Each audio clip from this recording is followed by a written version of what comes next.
Hey Canucks fans, I said earlier this morning that I probably wouldn't record another vlog today unless something interesting came out of today's game day skate, but I'd say Podkolzin playing the top six and Justin Bailey dressing for tonight counts as being interesting. So let's talk about those changes. The lines as they practiced today were no lot of line. It was Miller between Boeser and Podkolzin.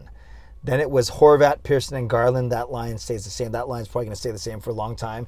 Then you had Pederson centering Highmore and Hoglander, and then a fourth line of Lamico between Bailey and Chason.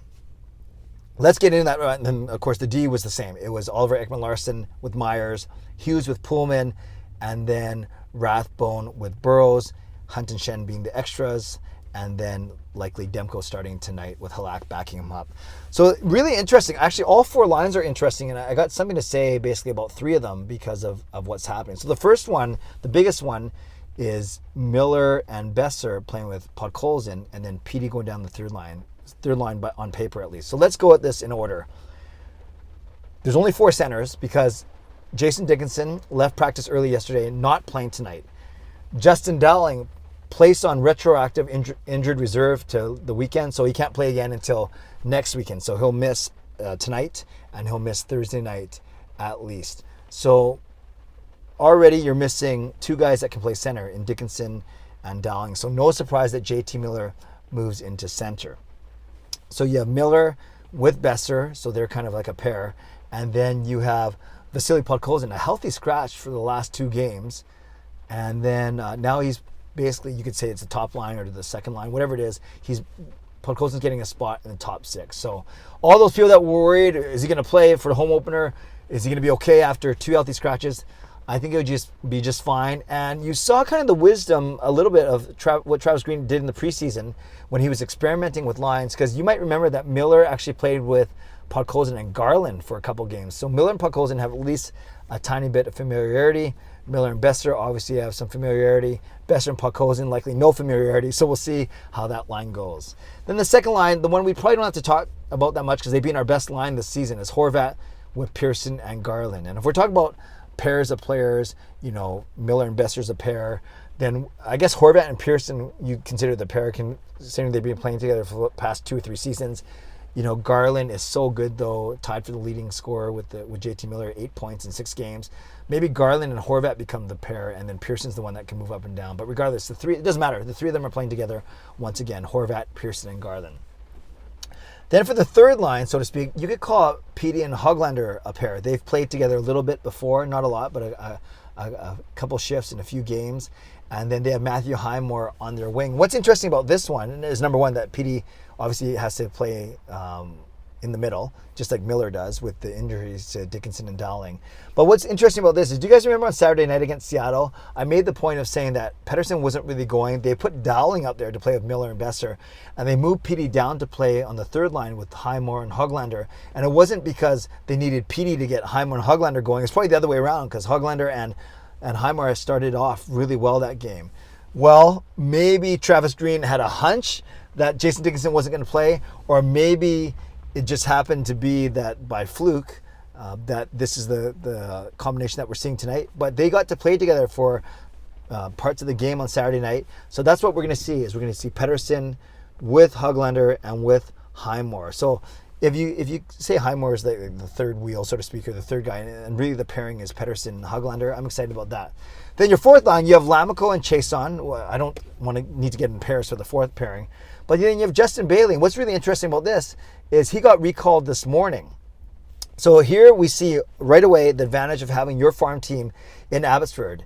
Instead of calling some guy up from Utica and then hoping that he gets here in time for the game, making a cross-country flight across 3 time zones, instead it was like calling Bailey up wherever he lives in the Lower Mainland, saying, make sure you get to Rogers Arena today for practice and for the game day skate. Now, of course, if they knew that Dowling and Dickinson weren't able to go, if it was the old system in Utica, the old farm team, you'd probably make that move yesterday. So Bailey's already flying from Utica last night. But still, or yesterday afternoon, but it shows how easy it is. Rather than a 5 or 6 hour flight across the country and changing time zone, it's, hey, get in your car and get to Rogers Arena instead of the Abbotsford Center for practice today. So I think we're seeing firsthand the advantage of that. Because imagine if they didn't know until this morning that Dowling and Dickinson couldn't play. They'd actually have to play with 11 forwards, because there's no way that Bailey would have made it here. Or maybe with the time change he might have, but it would be tight. There's a good chance that he might not have been able to make it here from Utica if, say, it was an emergency situation and if he had to fly today. The Canucks might have had to go with 11 forwards and 7 defensemen. But instead, he's here, he's in town, and that way we're proper 12 forwards and 6 defensemen. So I think it's kind of a little neat nuance of having your farm team in Abbotsford as opposed to Utica. So if you look at these pairings, look at these pairs, that's how you build a line now, right? So the first one is Miller and Boeser, and they're playing with Podkolzin. The second one, actually, you could make 3 different pairs, well, at least 2, of Horvat and Pearson, or Horvat and Garland. Maybe Garland and Pearson really isn't a pair. But if you say it's Horvat and Pearson or Horvat and Garland, that line makes sense. The third pairing is Petey with Hoglander, and you have Highmore as their winger. And then the fourth pairing, I wouldn't say it's a pairing, it's just the fourth line kind of thing. One other thing, the power play units, because Chason's playing, they're really going with this Chason in the first unit, Boeser in the second unit. So the first unit had Chason in front of the net, Horvat in the bumper, then Miller, Petey, and Hughes. And then, excuse me, one sec. And the second unit had Pearson in front of the net, Hoglander in the bumper, and then Boeser and Garland on the boards, and then Ekman Larsson running that power play. So again, you could argue with Boeser on that second unit, it's 2 more evenly spaced out units, evenly skilled units. Otherwise, you'd put Boeser on the top one and stack it. But even if you do that, you still have Garland, Pearson, Hoglander, and Ekman Larsson, who are all good offensive players. So I can't wait for the power play to score more than 1 goal in a game, because it's going to be such a difference maker for the team, and maybe that happens tonight. So as you saw in my earlier vlog, I will not be there tonight. It's bowling night, but I'll be watching from the bowling alley. I will check in with a post-game short and then a post-game recap. Look for those 2 videos tonight. And then my live stream tomorrow night at 10 p.m. where I will announce a new sponsor and some cool things that I'll be doing on the channel. So I hope you join me tomorrow night at 10 p.m. But for tonight, no live stream. It'll be a YouTube short and then a post-game recap. You can put it here or put in my vlog from earlier today. What do you think the score prediction is going to be, and who's going to score the first Canucks goal? And I think for this one in particular, talk to me about your excitement about Podkolzin. And I talked about Petey and Podkolzin in my vlog yesterday. What's your excitement about Podkolzin playing with Miller and Boeser? Do you think he can hang with them? And are you okay with Petey playing on the supposed third line with Hoglander and Highmore? Leave a comment below and let me know. I'll give a shout out once again to my lead sponsor, Perform and Transform, personal training, weight loss. Sign up for a free 7-day trial. The link is in my video description. And shout outs to my hero members, nucksfan number 29, Justin Credible, Lucas Gates, and Andrew Chang. And to Hall of Fame members, Jens95, simalexander, Chris Seifert, Adam Broomfield, Shannon Hollingworth, and Carol Bovenlander.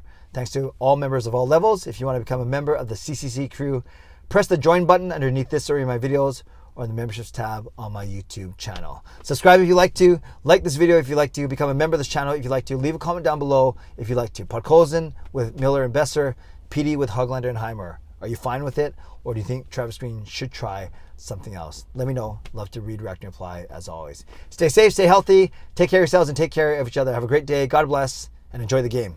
And go Canucks go.